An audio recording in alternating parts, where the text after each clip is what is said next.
மாண்புமிகு உறுப்பினர் கு மரகதம் குமரவேல் அவர்கள் இருக்கையில் இல்லை. வினாயன் 80 மாண்புமிகு உறுப்பினர் திரு கே மாரிமுத்து மாண்புமிகு தொழில்துறை அமைச்சர் அவர்கள். மாண்புமிகு பேரவைத் தலைவர் அவர்களே, முத்தமிழறிஞர் தலைவர் கலைஞர் அவர்களால் உருவாக்கப்பட்ட திருவாரூர் மாவட்டத்திலும் தஞ்சை மாவட்டத்திலும் விவசாய பெருங்குடி மக்களின் படித்த அடுத்த தலைமுறையினருக்கும் தாய்மார்களுக்கும் வேலைவாய்ப்புகளை உருவாக்க வேண்டும் என்பதில் ஆட்சி பொறுப்பேற்ற முதலே மாண்புமிகு திராவிட நாயகன் நமது முதலமைச்சர் அவர்கள் மிகுந்த முனைப்புடன் இருந்து வருகிறார். எங்களது இளம் தலைவர் அவர்களும் இளைஞர் அமைச்சர் அவர்களும் ஒவ்வொரு முறை நான் அவரை சந்திக்கும் பொழுதும் நம்ம ஊருக்கு சிப்காட் எப்பொழுது கொண்டு வர போறேன் என்று தொடர்ந்து கேட்டு வந்து இருந்தார்.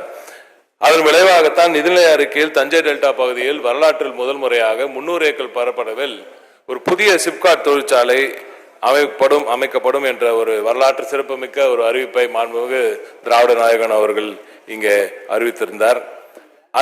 அதே போல எனது கோரிக்கையை ஏற்று திருத்துறைப்பூண்டியில் சிட்கோ மூலமாக ஒரு தொழிற்பேட்டை அமைக்கப்படும் என்ற அறிவிப்பையும் பட்ஜெட்டிலேயே அறிவித்துள்ளார் மாண்புமிகு முதலமைச்சர் அவர்கள்.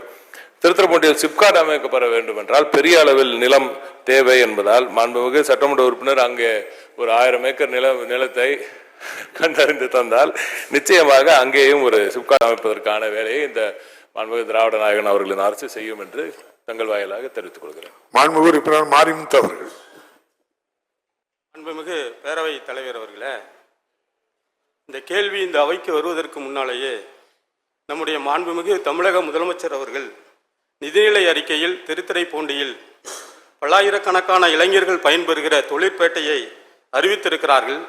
அந்த அறிவிப்பிற்கு திருத்துறைப்பூண்டி தொகுதி மக்களின் சார்பில் நான் மனமார்ந்த நன்றியினை தெரிவித்துக் கொள்ள கடமைப்பட்டிருக்கிறேன்.